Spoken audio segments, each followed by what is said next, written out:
Welcome back. Today's story sounds like a rumor until you realize it's rooted in real history. Bumpy Johnson's wife shot a mobster in broad daylight, and what happened next stunned the Mafia. This wasn't a back alley hit or a whispered threat. This was public, bold, and unforgettable. As you watch, drop a comment and tell me where you're watching from. And if you value stories built on careful fact, checking, and true data digging, make sure you subscribe, because uncovering the truth behind moments like this takes serious time, research, and effort. Bumpy Johnson was not just another gangster. He was a symbol of Harlem power during a time when black neighborhoods were controlled, exploited, and often brutalized by outside criminal organizations. Born Ellsworth Raymond Johnson in 1905 in South Carolina, he earned the nickname Bumpy because of a noticeable bump on the back of his head when his older brother was accused of killing a white man and narrowly escaped lynching. The family sent young Ellsworth north to Harlem, a move that would shape the rest of his life. Harlem in the 1920s was exploding with culture, music, and opportunity, but also crime. Johnson grew up fast in an environment where survival required toughness and intelligence. Unlike many street criminals, he was known for reading Shakespeare, philosophy, and poetry while also mastering the ruthless realities of the underworld. This dual nature, intellectual and violent, made him unpredictable, and that unpredictability became one of his greatest weapons. His rise to power came through his alliance with the infamous numbers queen, Madame Stephanie St. Clair, who ran Harlem's lucrative underground lottery. Johnson became her chief enforcer, protecting her operation from rival gangs and white mobsters trying to take control. Through this role, he learned organization, strategy, and how power truly worked in the criminal world. When St. Clair eventually stepped back, Johnson inherited much of her influence. What truly set Bumpy Johnson apart was his relationship with the Italian Mafia, particularly figures like Lucky Luciano. While most black gangsters were subjugated or eliminated, Johnson negotiated from a position of strength. He secured autonomy over Harlem's rackets while sharing profits, a deal almost unheard of at the time. This made him both respected and resented within Mafia circles. To the people of Harlem, Johnson was a complicated figure. He was feared, also admired. Stories spread of him paying rent for struggling families, helping people find jobs, and protecting the neighborhood from outside predators. Whether these acts were generosity or strategy is still debated, but they cemented his reputation as Harlem's protector. At the same time, his criminal record was extensive. He served multiple prison sentences, including time in Alcatraz, yet each time he returned to Harlem, his power seemed intact. Prison did not break him, it reinforced his legend. Law enforcement knew his name well. Proving cases against him was notoriously difficult. By the time of the incident involving his wife and the mobster, Bumpy Johnson was not just a crime boss, he was an institution. Any action connected to him carried weight, consequences, and meaning. That's why when violence touched his family directly, it wasn't viewed as a personal dispute. It was seen as a message, one the Mafia could not afford to ignore. Mamie Hatcher Johnson was far more than just the wife of a powerful Harlem figure. She was a composed, intelligent, and fiercely loyal woman who understood exactly the world she married into. Born in North Carolina and educated, poised, and soft-spoken, Mamie did not fit the public's idea of a gangster's wife. Contrast is precisely what made her presence so striking to those who knew Bumpy Johnson personally. When she married Bumpy in 1948, she entered a life surrounded by danger, surveillance, and constant tension. Yet Mamie never sought the spotlight. She dressed elegantly, spoke carefully, and carried herself with quiet authority. Unlike many mob wives of the era, she stayed away from public scandals and avoided unnecessary attention, which earned her a reputation for dignity even among people who feared her husband. Behind closed doors, however, Mamie was deeply aware of the threats surrounding Bumpy. She understood the rules of the underworld, who could be trusted, who could not, and how quickly respect could turn into violence. People often underestimated her because she was calm and reserved. Those close to the Johnson household knew she was observant, strong-willed, and emotionally unshakable. What made Mame truly formidable was her loyalty. Bumpy Johnson was targeted repeatedly by rivals, law enforcement, and Mafia figures who never fully accepted his independence. Mamie stood by him through prison sentences, constant surveillance, long absences. She managed the household, protected information, and maintained stability while chaos lingered just outside their door. In Harlem, word spread quickly that Mamie Johnson was not to be disrespected. While she did not operate in the streets, her connection to Bumpy meant any slight against her carried serious consequences.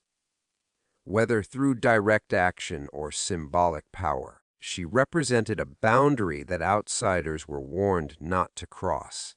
After Bumpy's death in 1968, Mamie's strength became even more visible. She spoke openly about his life, his contradictions, and his humanity, refusing to let his legacy be distorted by rumors or stereotypes. Her later interviews revealed a woman who had lived through fear, loss, and power, and emerged with clarity rather than bitterness. So, when stories emerged linking Mamie Johnson to an act that shocked the Mafia, people paid attention, not because it seemed reckless, because it fit a deeper truth.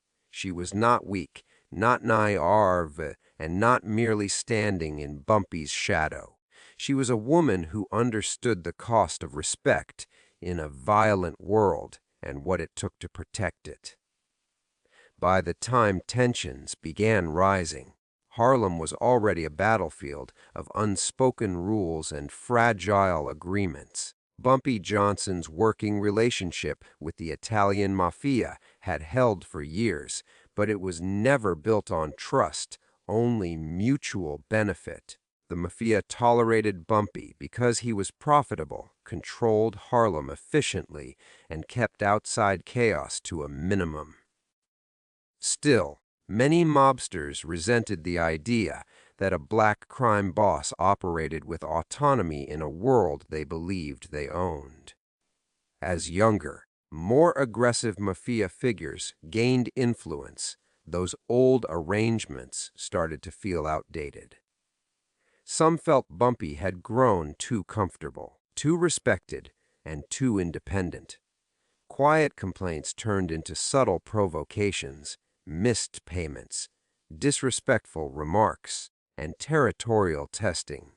Each small incident pushed the relationship closer to a breaking point, even if nothing exploded publicly at first. At the same time, Bumpy Johnson was dealing with increased pressure from law enforcement.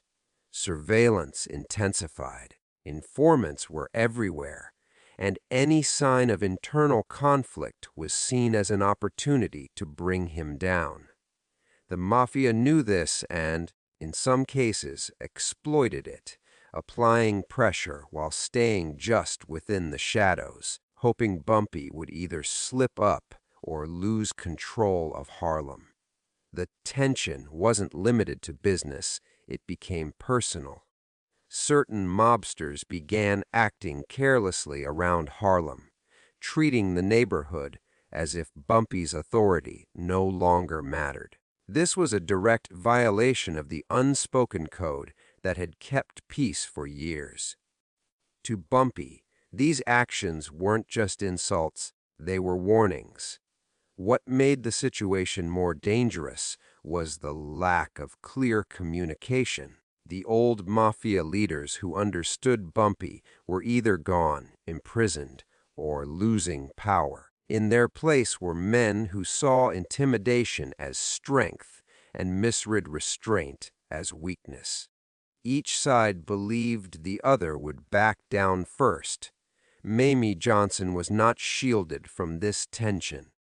She felt it in the sudden changes to routines, the heightened security, and the warnings Bumpy rarely explained in detail. The threat was no longer abstract. It was close, unpredictable, and pressing in on their personal lives. By the time a particular mobster crossed a line, the situation was already volatile. The shooting that followed did not come out of nowhere. It was the result of mounting pressure, eroding respect, and a power balance that had finally tipped. What shocked the Mafia wasn't just the act itself, but the realization that the conflict had reached a point where even the old rules no longer applied. The mobster at the center of this story was not one of the old-school bosses who understood diplomacy and long-term deals. He was a rising figure, ambitious and reckless, someone eager to prove himself in a changing Mafia landscape. To him, Harlem was not a partnership, it was a prize, and Bumpy Johnson's control of it was an obstacle rather than an agreement to respect.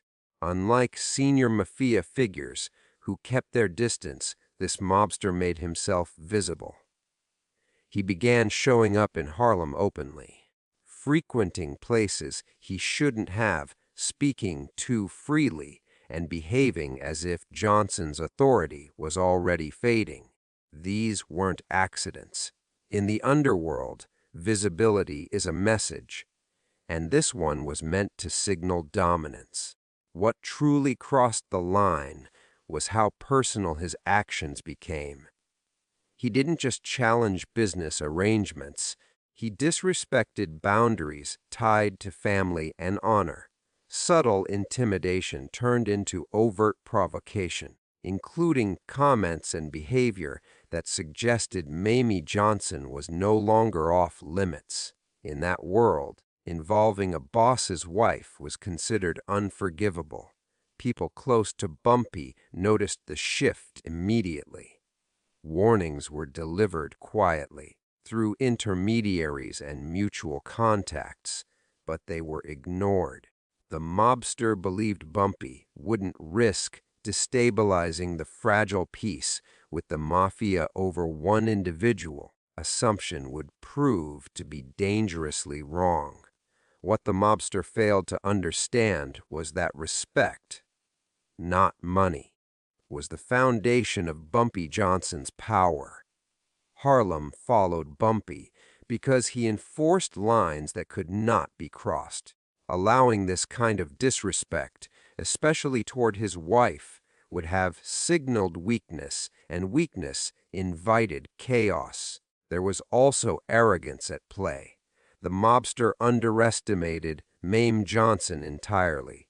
He saw her as a bystander, someone protected but passive. He did not recognize her awareness of the world around her, nor her understanding of what his actions represented in the larger conflict. By the time events reached the breaking point, the mobster had already sealed his fate. He had crossed a line that could not be erased with apologies or money. In a world ruled by consequences, his mistake wasn't challenging Bumpy Johnson. It was believing that the rules applied only one way. What finally turned the situation personal was not a single dramatic act, a pattern of behavior that made the threat impossible to ignore. According to long, circulating accounts from people close to Harlem's underworld, the mobster's actions shifted from business pressure to deliberate intimidation. His presence became more frequent, more public, and more disrespectful, as if he were daring someone to respond. The line was crossed when that intimidation brushed too close to Mamie Johnson. Whether through an unwanted encounter, a threatening remark, or behavior meant to instill fear, the message was clear: nothing was off limits anymore. In the criminal world, this was not just provocation, it was an announcement that the old rules no longer mattered. For Bumpy Johnson, this was the most dangerous kind of escalation. Business disputes could be negotiated, even fought over, but family was sacred. Any sign that his wife was being targeted meant the conflict had moved beyond strategy and into survival. Allowing that kind of pressure to stand would have undermined his authority overnight. Mamie herself understood exactly what was happening. She had spent years observing the rhythms of danger, the signals people missed, and the way threats were often disguised as casual encounters. She didn't panic. She recognized that what was unfolding was intentional and escalating fast. Bumpy reportedly tried to handle the situation quietly at first. Messages were sent, intermediaries spoke, and warnings were implied rather than stated outright. The goal was to stop the behavior without igniting a larger war. Restraint was mistaken for weakness, and the provocations continued. What made the moment so volatile was that it left no safe middle ground. Doing nothing would invite further disrespecting too aggressively could trigger Mafia retaliation. The pressure built until the conflict was no longer theoretical. It was immediate and unavoidable. By the time the decisive moment arrived, it wasn't about revenge or pride. It was about drawing a line so clear that it could never be questioned again. The choice that followed would shock everyone watching, because violence was unusual, but because of who acted and where it happened. The shooting happened in broad daylight, the kind of setting where violence was least expected and most impossible to ignore. It wasn't a dark alley or a hidden room. It was public, exposed, and unmistakable. People were nearby, routines were unfolding, and the sense of normalcy made what followed even more shocking. When the confrontation occurred, there was no chaos leading up to it. Accounts suggest it happened quickly, with little warning, as if the moment had been building silently for weeks and finally reached its breaking point. The mobster did not believe real consequences would come in such an open setting. That assumption would cost him dearly. Mamie Johnson did not act out of panic. Everything about the moment suggests intent rather than impulse. In a world where fear often paralyzed people, her response was controlled and decisive. The act itself shattered expectations, not just because a mobster was shot, but because the person who pulled the trigger was never supposed to be part of the violence. Witnesses were stunned, some froze, Others scattered, and a few immediately understood the deeper meaning of what they had just seen. This wasn't random violence. It was a message delivered in the clearest possible way. In the criminal underworld, public acts carry weight far beyond private ones. What made the shooting so powerful was its location and timing. Daylight removed deniability. There were no shadows to hide behind, no confusion about what had happened. The message wasn't whispered. It was announced. Anyone watching understood that a boundary had been enforced. Word traveled fast. Within hours, Harlem was buzzing with shock, speculation, and disbelief. People weren't just asking why it happened, asking how it had been allowed to happen. The usual rules had been broken, and that alone changed everything. For the Mafia, the incident was deeply unsettling. It suggested that the conflict had reached a point where even protected roles no longer existed. The shooting wasn't just an act of violence. It was a declaration that the old balance of power had shifted, and no one was certain what would come next. The moment the gunshot rang out, the street seemed to freeze. People who had been walking, talking, or minding their own business suddenly found themselves witnesses to something they would never forget. For a split second, confusion dominated. No one immediately understood who had been shot or why. Only that something extraordinary had just happened in plain sight.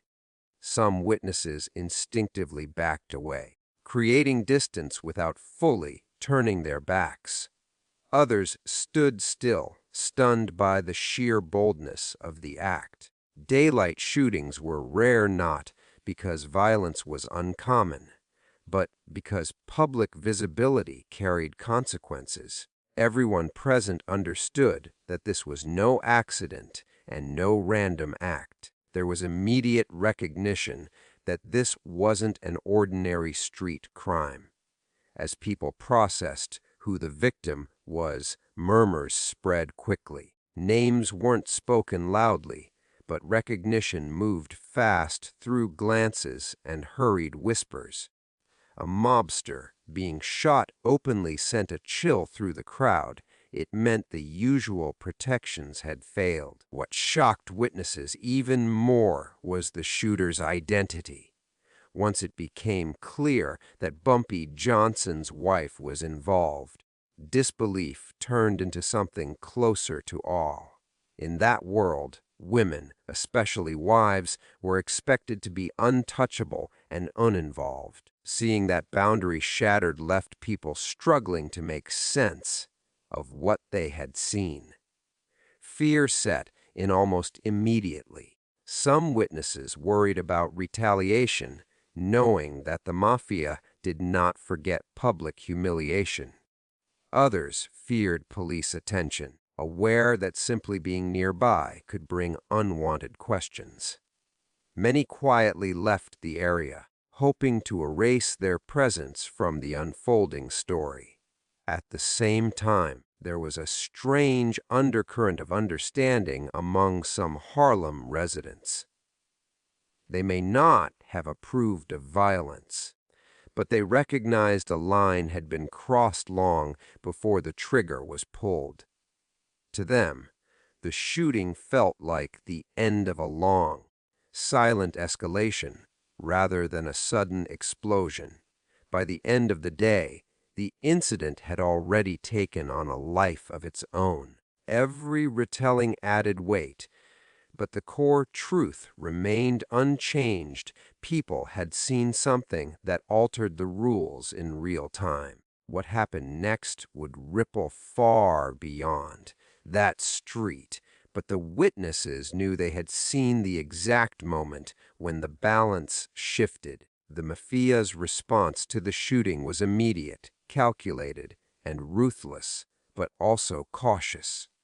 Unlike random street violence, this was a public affront that challenged their authority and questioned their control. Leaders across the city understood that allowing it to stand without a reaction would be interpreted as weakness, both within their ranks and by rival gangs.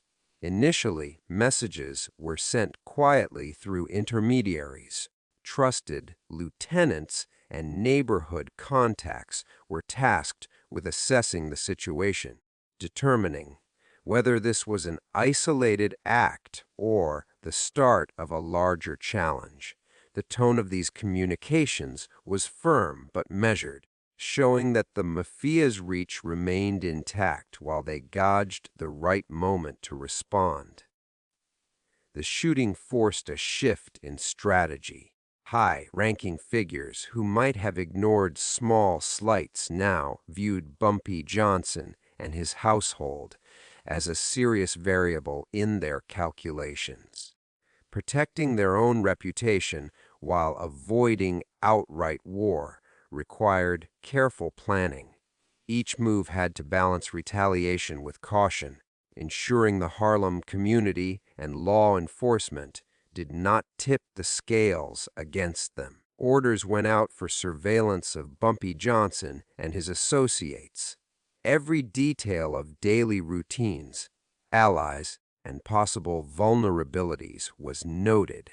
While the Mafia had long considered him a formidable opponent, this incident elevated their concern. They now had to reckon not only with Johnson's power, but with his family's willingness to enforce boundaries directly. Within Harlem, the message was clear even before any action was taken. The Mafia had not been humiliated without consequence. Neighborhood insiders, street-level operators, and even ordinary citizens recognized the tension in the air. People understood that the incident was no longer just a personal dispute. It had become a symbolic test of power and respect. Despite the pressure, Bumpy Johnson's reputation insulated him somewhat. The Mafia knew he was unpredictable, strategic, deeply connected. Any rash move could backfire. That uncertainty created a stalemate in which Harlem itself became a chessboard, with the shooting as the pivotal move. Ultimately, the Mafia's response underscored the delicate balance between fear and respect. They did not immediately strike back with the violence they were capable of, but their attention, strategy, and intimidation efforts made it clear that nothing would be overlooked. The message was unmistakable. The act had consequences, and every move going forward would be watched closely. The reaction in Harlem to the shooting was immediate and electric. Word traveled faster than any official announcement could manage, moving through street corners, barbershops, churches, and local businesses. People didn't just talk about the act itself. They debated what it meant, why it happened, and what might come next. The fact that it had occurred in broad daylight added a layer of shock that no one could ignore. Neighbors who had previously regarded Bumpy Johnson as a distant figure now felt the weight of his presence in a more personal way. They saw how his influence extended beyond the shadows of the underworld and into the streets they walked every day. Act reinforced the idea that Johnson, and by extension his family, was not to be crossed, and that respect in Harlem had very real consequences. Many in the community felt a mixture of fear and fascination. Fear came from understanding the Mafia's potential retaliation, as well as the uncertainty about how long peace could last. Fascination arose because, in a world full of crime and corruption, such a bold public act of defiance was rare. It blurred the lines between power, protection, and public spectacle in a way that captivated the neighborhood. Local leaders, both formal and informal, began quietly assessing the impact. Shopkeepers, pastors, and community elders understood that this event could destabilize parts of the neighborhood if it escalated. They monitored how people reacted in public spaces, aware that rumors and speculation could be as influential as the shooting itself. Maintaining calm and stability became a priority, even as tension hung thick in the air. Stories of Mamie Johnson's decisive role spread quickly. Her involvement became the focal point, and people in Harlem discussed not only the act itself, but the courage and audacity it represented. While some criticized the use of violence, many admired the resolve and protective instincts she demonstrated. It shifted the narrative of women in Harlem, showing that influence and action were not limited to men, even in the underworld. The media, when it caught wind of the incident, further amplified the reaction. Local newspapers and radio picked up the story, emphasizing the dramatic nature of a public shooting and the unusual fact that a mob boss's wife had been directly involved. Each retelling reinforced the notion that this was not an ordinary crime, but a pivotal moment in Harlem's history. By the end of the week, the shooting had transformed from a single event into a lasting symbol of power and consequence. Residents understood that it was a turning point, one that would be remembered in stories, gossip, and history books alike. It was a reminder that in Harlem, respect was not given, it was enforced, sometimes in the most shocking ways imaginable. Law enforcement quickly became involved after the shooting, but the situation was far from straightforward. Onlookers had seen the act in the underworld. Witnesses were often hesitant to cooperate with police. The public nature of the crime drew attention, yet fear of Mafia retaliation made obtaining statements and evidence extremely difficult. Authorities were caught between the need to act and the reality of the community's code of silence. Detectives and officers arrived on the scene to a tense and chaotic atmosphere. Witnesses were reluctant to provide clear details, often giving conflicting accounts or claiming not to have seen much. Law enforcement had to navigate not only the confusion of a daylight shooting, but also the complicated dynamics of Harlem, where Bumpy Johnson was both feared and respected. This made standard investigative procedures nearly impossible. Authorities quickly identified the victim as a known mobster, which immediately elevated the case's profile. The involvement of Bumpy Johnson's wife made the situation even more sensitive.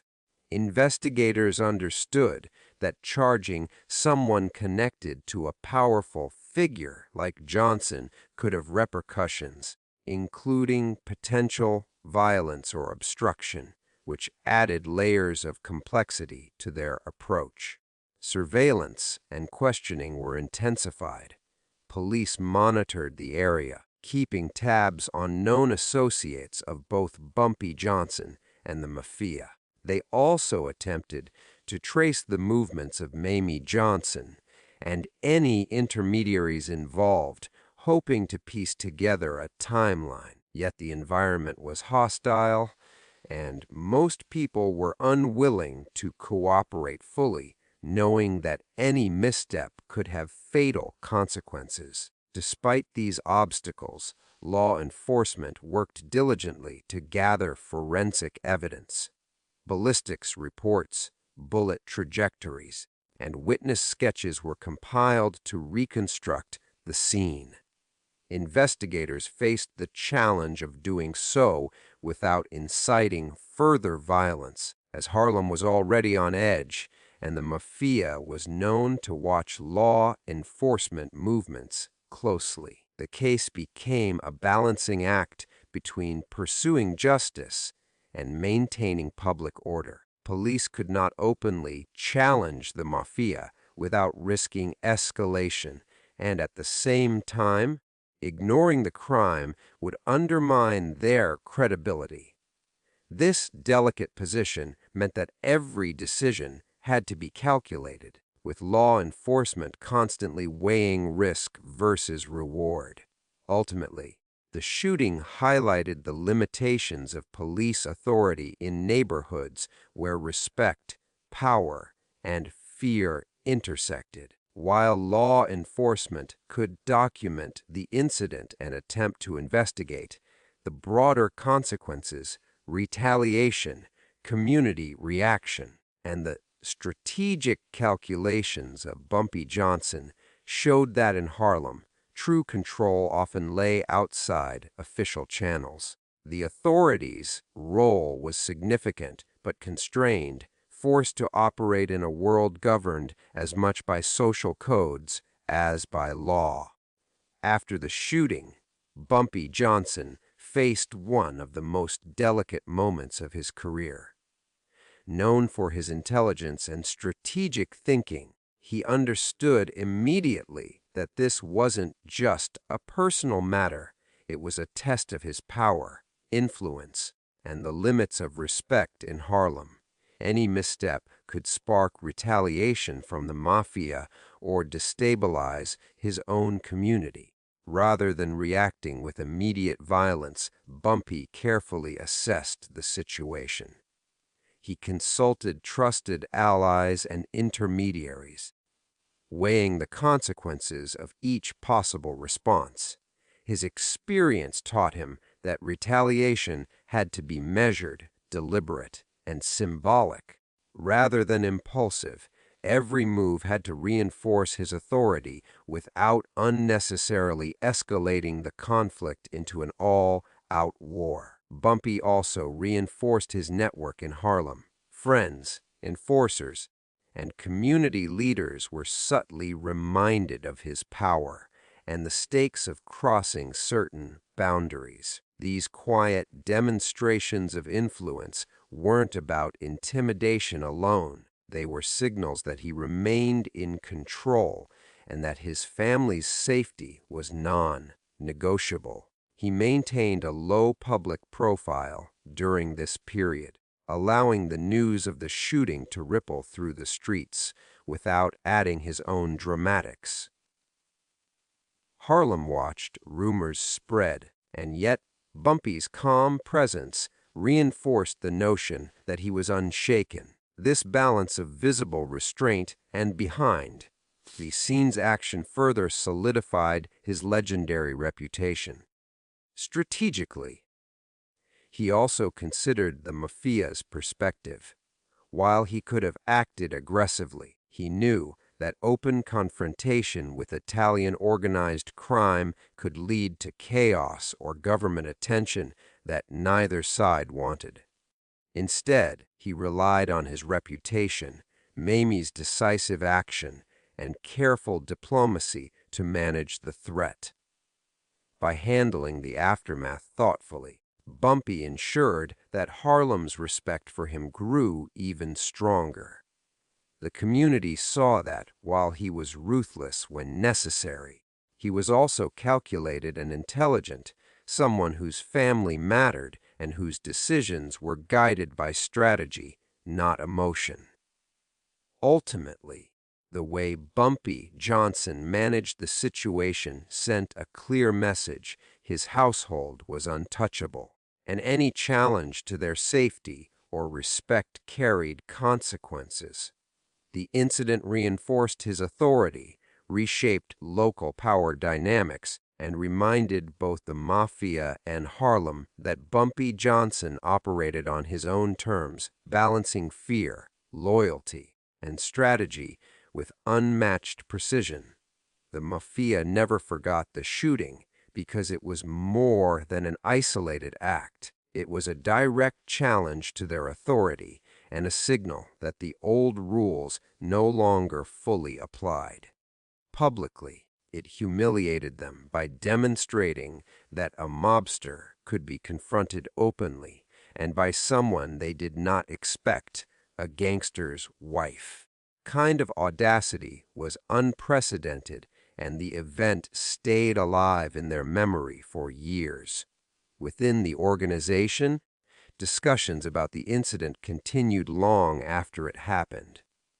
Leaders debated how to respond, how to maintain credibility, how to avoid appearing weak to both rivals and their own men.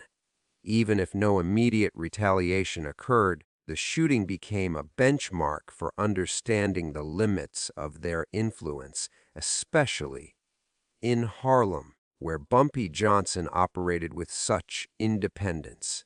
The act also reshaped how the Mafia approached negotiations and respect in the future. They recognized that power wasn't just about numbers, money, or intimidation. It was also about reputation, timing, and the perception of authority. Bumpy Johnson and his wife had redefined that perception, proving that family could be a front line in enforcing respect. Among rank and file members, the story became almost legendary. Older mobsters would recall the event as a warning. Crossing certain boundaries could have consequences that no calculation or hierarchy could fully mitigate. For young associates eager to prove themselves, it was a lesson in humility and caution. The shooting had rewritten unwritten rules about how far one could push someone like Bumpy Johnson. Even years later, during meetings or disputes in other territories, references to the incident surfaced. It served as a reminder of Harlem's unique power structure and the unexpected forces that could disrupt Mafia operations. In essence, it became part of their institutional memory, a moment that could not be erased or ignored. The Mafia also internalized the lesson about underestimated figures, realized that influence could extend beyond those directly involved in crime. Family members, allies, and community perception all played a critical role in shaping outcomes. Mamie Johnson's decisive action became a cautionary tale about misjudging those on the periphery of power. Ultimately, the shooting ensured that Bumpy Johnson's name, and by extension, his family, commanded lasting respect. The Mafia knew that Harlem was not territory to be controlled lightly, and that Johnson operated on a level that blended strategy, intelligence, and fear. The incident became an enduring part of their lore, a moment when audacity, courage, and careful planning reshaped the balance of power forever.